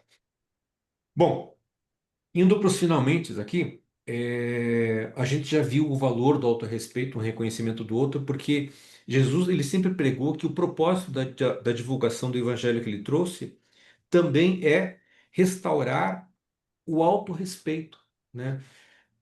Para aquelas pessoas que perderam ou então restringiram o excesso, né? E excesso de autorrespeito que também acaba por descambar para o outro lado, que seria o orgulho. Então, essa restauração ela também é propiciada à medida que haja observação dessas balizas, né? E Jesus também lembra do uso, do exercício da chamada pedagogia do elogio, né? Os instrutores, eles devem evitar apenas reconhecer, eles devem evitar o erro de apenas condenar o erro na vida do aluno. É necessário também que haja o devido reconhecimento e reconhecimento generoso às coisas dignas propiciadas, né, ou realizadas por esses alunos. Então, o reconhecimento, a pedagogia do elogio também é uma ferramenta que sempre foi defendida por Jesus e ela é muito útil dentro dessa pedagogia, tá? E também é necessário que nós tomemos cuidado com os tímidos. Os tímidos merecem uma atenção toda especial porque é necessário que a gente observe ou deixe de utilizar o sarcasmo ou mesmo o cinismo nesse diálogo com os tímidos, né? Porque é, as almas tímidas, as almas temerosas, ou mesmo as almas de mente simples, elas acabam por ter o autorrespeito ferido à medida que a gente não tem essa parcimônia, a gente não tem esse cuidado nesse trato, tá? E por último ali, preguiça. A preguiça, ela acaba se mostrando destrutiva para o autorrespeito, né? E por isso, todos nós, né, não apenas os crentes, né, mas o homem, ele deve ser aconselhado a se manter ocupado, né? E o homem, a sociedade, o grupo, o coletivo, ele deve envidar todos os esforços que se mostrem necessários para que haja tentativa de assegurar trabalho a todos os desempregados. Tá? Essa é um encargo que deve ser buscado junto à coletividade, junto àqueles que têm essa responsabilidade política. Tá? Também deve ser evitado a chamada rejeição de táticas indignas, né? Porque isso ainda é muito comum, né? Você amedrontar, você propagar a entrada no reino através do medo, né? Quando a gente percebe que a lição aqui é essa: um pai amoroso, ele jamais, mesmo que seja no sentido de propiciar o encaminhamento para um encaminhamento para o bem, um pai amoroso, ele jamais vai se utilizar de táticas indignas, né? Ou táticas no sentido de procurar amedrontar, no sentido de procurar difundir medo aos seus filhos. Não é algo valioso, não é algo que deva ser propagado, né? E, quase encerrando aqui, é, a fé, o uso da fé como uma ferramenta, o uso da fé como força. A fé, comparada às velas, a fé ela pode ser comparada às velas, tais quais para um barco, né? A vela, ela não acrescenta um peso para o barco, muito pelo contrário, a vela, ela acresce força, né? Ela não acresce carga, mas ela cresce, ela traz força, ela dá dinamismo a esse barco. Então, tal qual a vela, a fé também nos move, né? E Jesus lembra também que para o crente, não sei se para o cristão, mas para o crente, apenas uma batalha. E essa batalha é a boa batalha da fé, contra a dúvida que está sempre permeando, né? Contra a descrença que, na verdade, até que a gente atinja aí outros níveis, essa descrença, e mesmo em outros planos, a descrença, claro que em menor grau, mas ela vai fazer parte da nossa vida. A descrença é o que nos move no sentido de nos levar a um plano maior, mas essa batalha da fé, ela nos ajuda a combater a descrença, né? E a dúvida. Então, é uma batalha cotidiana, é uma batalha que a gente vai sempre encontrar. E também ao conflito, né? Porque os crentes, eles devem ser prevenidos sobre o conflito de transição entre a vida na carne e a vida no espírito, tá? Jesus, ele lembra que, embora o jugo do evangelho seja fácil de levar e o fardo da verdade seja leve, o conflito é inevitável. Isso que a gente viu aqui há pouquinho. O conflito, ele vai ser inevitável, independente de você ainda estar numa condição de vida na carne, independente de você já estar na vida no espírito. É claro que na vida na carne, é, eu acho que isso está explicado no próximo, não, não é o caso. Na vida na carne, claro que sim, a dúvida ela é mais presente na vida do cidadão, muito mais presente do que seria na vida no espírito. Mas a dúvida, independente do estado no qual você se encontra, ela vai sempre permear. Em menor ou maior grau, ela vai sempre permear. E Jesus também lembra do risco da emoção, vindo de encontro aqui, ao que o Sr. Macio dizia. Sentimentos fortes de emoção, eles não são equivalentes à condução do Espírito Divino. Isso aqui está de acordo, é o que eu me referi há pouco. Isso aqui não está muito bem, não está sendo muito bem compreendido por mim. Eu tenho dificuldade em entender por que que o risco da emoção não pode ser uma espécie de mola propulsora em algumas vezes para me conduzir no caminho do Espírito Divino. Eu preciso pensar melhor a respeito disso, né? Então Jesus lembra que ser fortemente impressionado não significa necessariamente que o impulso venha do Espírito residente. Muitas vezes é apenas emoção, é apenas energia mental, não necessariamente condução do Espírito Divino, tá? E Jesus também lembra sobre as dificuldades inerentes à fé e à diversidade. Ele lembra que, na verdade, a crença no Evangelho não significa para nós é, o fim dos problemas. A crença do Evangelho também não nos torna, enquanto crentes, imunes aos chamados acidentes do tempo, né? Contudo, Jesus nos lembra que essa fé, ela nos assegura que nós não tenhamos medo quando os problemas baterem à nossa porta. E eles vão bater, né? Mas essa fé, ela nos reveste de um manto que faz com que nós não tenhamos esse medo, né? E Jesus sempre lembra, Jesus, ele não nos prometeu livrar das dificuldades, das adversidades, mas ele prometeu estar conosco a todo tempo quando elas nos atingissem, tá? Eu quero finalizar aqui é, fazendo duas perguntas aos senhores.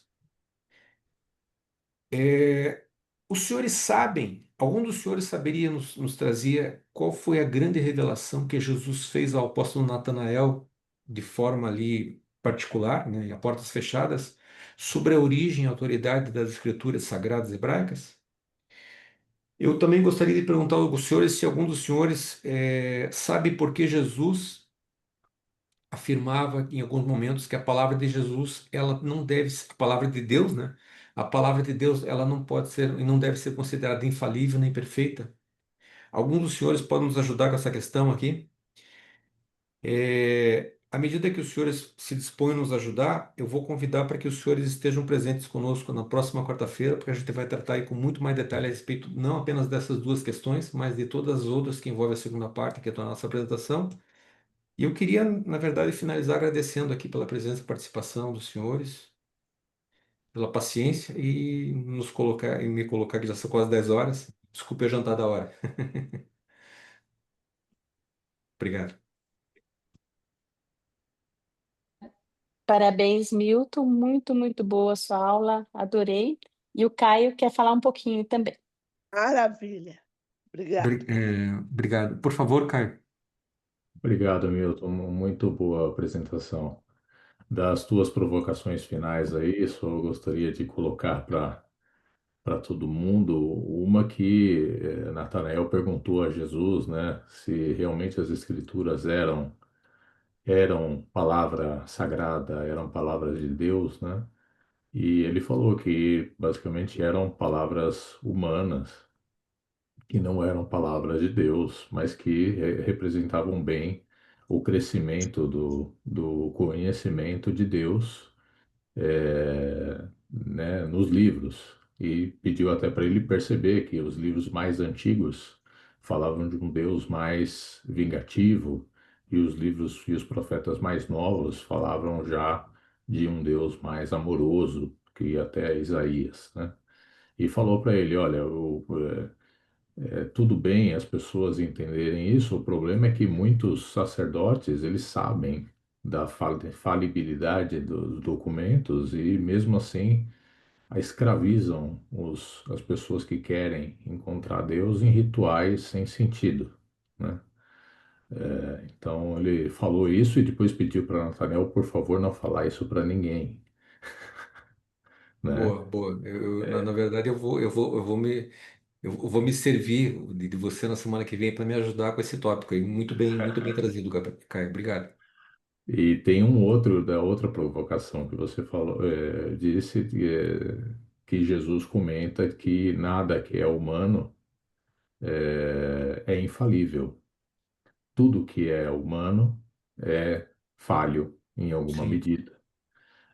E as palavras humanas, elas nunca podem ser a palavra de Deus, né? Então, foi também um recado para que tudo o que está escrito na Bíblia, por fim, é o modo imperfeito como os seres humanos traduziram tanto os conhecimentos quanto as influências, né, que eles acabaram tendo e do reconhecimento e entendimento de Deus.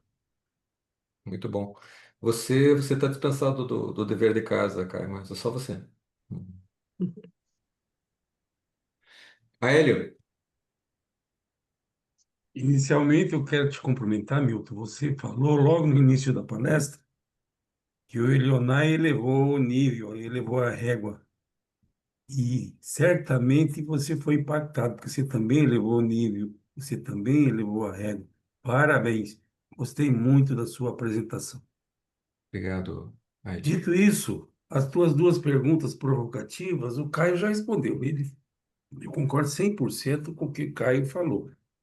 Lembrando que Natanael percebeu, enquanto ouvia Jesus, junto com aquele grupo, ele percebeu e perguntou para o mestre: Mestre, escute, eu estou percebendo que você está condenando as escrituras hebraicas. Vale lembrar que a nossa Bíblia, a primeira parte, que é o Velho Testamento, é uma cópia parcial das escrituras hebraicas. Mas a crítica tinha a ver com as escrituras hebraicas à época, na medida que a Bíblia não existia.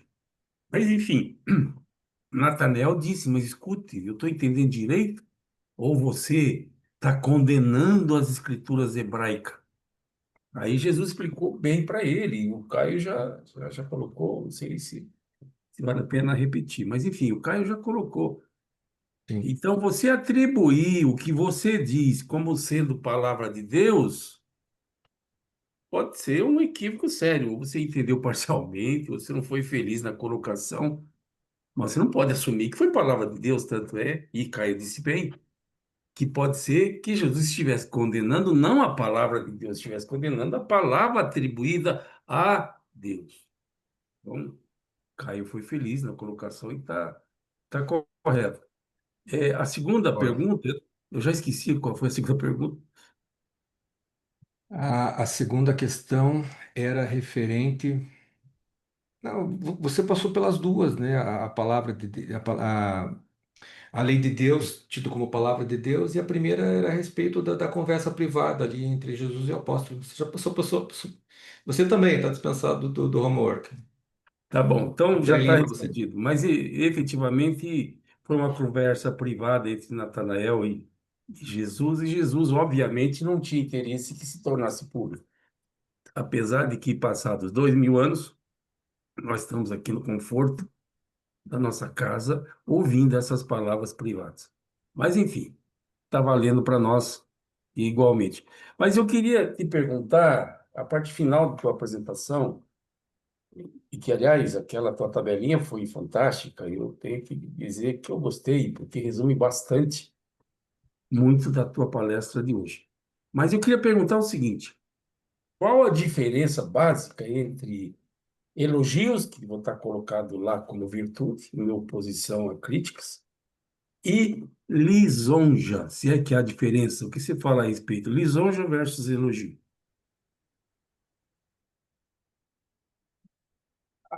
A meu perceber, a palavra lisonja, ela já traz uma carga negativa muito forte. Ela se reveste uma carga negativa. Eu não vejo como algo positivo, não. Bem diferente do elogio, né? Elogio me parece ser algo sincero, me parece ser algo que vem do coração, um reconhecimento de um trabalho desenvolvido, um reconhecimento de uma capacidade. E lisonja, sem recorrer ao dicionário, sem recorrer ao significado da expressão, da raiz lisonja ali, a mim transparece uma carga negativa. Então, a principal diferença para mim, Hélio, seria essa percepção de positividade e negatividade nas duas acepções, tá? Não sei se o Caio quer trazer mais alguma coisa, Caio. Tem uma diferença no dicionário, tá? Entre as duas coisas. Elogio é geralmente uma manifestação sincera, de alguma qualidade. E lisonja é um tipo de um elogio exagerado que ele é falso, tá? Então, não, apesar de parecerem iguais, não são iguais, aliás, eles são contrários. Boa, boa, obrigado. É, A puxação de saco está no nível da lisonja? De verdade, Babar ovo está no a nível da palavra moderna que a lisonja, gente só na usa para nossa lisonja linguagem é mais aqui bajulação. popular. É bajulação. É uma bajulação, Viu, né? Caio? Isso, a palavra Ouviu, Caio? moderna que a gente usa para lisonja é bajulação. É Lisonja é bajulação. muito antigo, né? é, Queria trazer mais alguma coisa, Caio? Eu posso abrir para o Roberto. Roberto, por favor. Olha, uma pergunta, mas talvez seja adequada ficar para a próxima aula. Ok. Você leu que o mestre aconselhou a respeitar as personalidades e restituir o autorrespeito das pessoas. A minha questão é, o que significa autorrespeito? Lembrando que há um ponto do livro que os reveladores dizem que Jesus parecia ter um magnânimo autorrespeito. Outro ponto do livro, ele fala que autorrespeito é o contrário de autoadmiração, que o caído tinha alta admiração e que os filhos de Deus têm autorrespeito. E, finalmente, existe uma parte do livro de Urântia onde amor aparece tudo com maiúsculo e diz que amor denota respeito. Então, a minha pergunta é a respeito do significado de autorrespeito e respeito. Mas agora é quase 10 horas e talvez você ache adequado, Milton, ainda tem o sorteio. Isso fica... Eu me comprometo, Roberto, eu vou trabalhar essa questão na próxima quarta-feira e eu me comprometo a responder para você, tá bom? Até atenção aos demais que estão aqui, eu acabei avançando um pouquinho o horário, eu vou deixar para responder você na próxima semana, tudo bem? Claro, muito Então tá grato. bom. A aula foi ótima, Milton. Obrigado. Então, à medida que não haja mais nenhuma pergunta, eu vou novamente agradecer a todos os senhores e devolver para a Sueli. Sueli, muito obrigado, por favor. Obrigada a você, Milton. Foi muito esclarecedora, a dinâmica daquelas perguntas foi muito interessante, deu uma agitada. Parabéns. Muito bom. No Dia dos Professores, você foi um grande professor. Parabéns. Pessoal, vamos lá para o nosso sorteio. Eu não sei se a Lívia está aí para me ajudar, ou então vou precisar de alguém. Oba! Então, por favor. Se você puder falar. Eu estou compartilhando? Sim. Uhum. Isso, ele. L, É quem? Angélica, Angele. Henrique, Não. Mantovani, Pode tirar meu Leo, nome, Celim, que já ganhei o meu e já chegou, viu? Eba. Leopoldo, Você pode tirar o meu também hoje, viu? Tá bom. Boa noite a Maria todos. Lanes, O meu Boa também noite. pode tirar. Ninguém quer mais livro nesse grupo. Aí eu já Milton, Tem gente que não recebeu. Eu quero, Eu Eu quero. também quero mais. eu quero vários também. Então vamos lá. E- Angele. Eu já recebi Angélica, o meu, por Milton, favor. Eu já recebi o meu, obrigado. Milton, você Moacir, tem que vir aqui em casa pegar um café e pegar seu livro. Eu vou, mas eu vou aproveitar para buscar o livro na hora do almoço do jantar. Isso, então venha. Angele, Moa- Moacir, desculpa. Neemias, Neemias. Egli, Egli. Adão, Moacir pode tirar. Aélio, André, Bernadette, Pode tirar meu nome, por favor. Caio, Pode tirar o meu também. Cristiane, Elionai, Fernando, Ivanil, Liane, Marcos,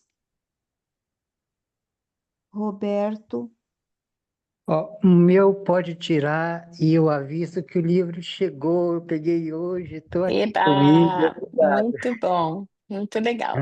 Parabéns. Sandal e Lilian. Eu vou ler porque a gente interrompeu bastante, só para confirmar. Se alguém estiver faltando, é só falar. Angele, Aélio, Neemias, Egli, Adão, André, Cristiane, Elionai, Fernando, Ivanil, Liane, Marcos, Sandal e Lilian. Vou sortear. Ok. Tchá. Ele demora, não sei por quê. Aélio, parabéns, Aélio. Hélio, Parabéns. Boa. livrão bom aí. Fico feliz de novo por ganhar e eu vou entrar em todos os sorteios porque tem uma lista de pessoas que me pediram o livro. É Então não assim é para mesmo. mim, não é para mim. Mas enfim, eu queria devolver a cortesia da Sandal. A Sandal ganhou lá atrás e doou para mim. Agora eu devolvo a cortesia doando para a Sandal. Oh, obrigada, Hélio. E eu vou doar esse livro também para uma pessoa aí no Brasil mesmo. Depois eu passo o endereço, então. Tá bom, Sandal. Então fico guardando. Olha quanta Obrigada. generosidade, muito bom. Obrigada, Hélio. Então tá bom. Pessoal, boa noite. Parabéns de Boa novo, noite. Milton. Boa noite a todos. É. Obrigado. Obrigada. Milton, desculpa, aqui no Japão tá tendo muito tufão. Tufão? Então, tufão, então a minha internet, ele é o Wi-Fi, o Ok. sinal ele oscila, então eu não pude entrar nas suas perguntas. Eu tirei 0, que eu não posso entrar. Desculpa. Na próxima semana você participa, tá bom? E vai ser difícil que esse mês de outubro, até começo de novembro, é época de tufão. Mas, enfim, a gente Então, sabe que você está aqui. A gente sente a tua energia, tá bom? Obrigado, Sandal. Obrigado a todos. Tchau. Fiquem com Deus. Boa noite. Abraço, Obrigada. parabéns, Tchau. obrigada. Obrigada, Boa Marta. noite, Bem, fiquem em Sandal. paz. Beijo. Muito bom. Abraço. Tchau. Tchau, tchau. Tchau, tchau.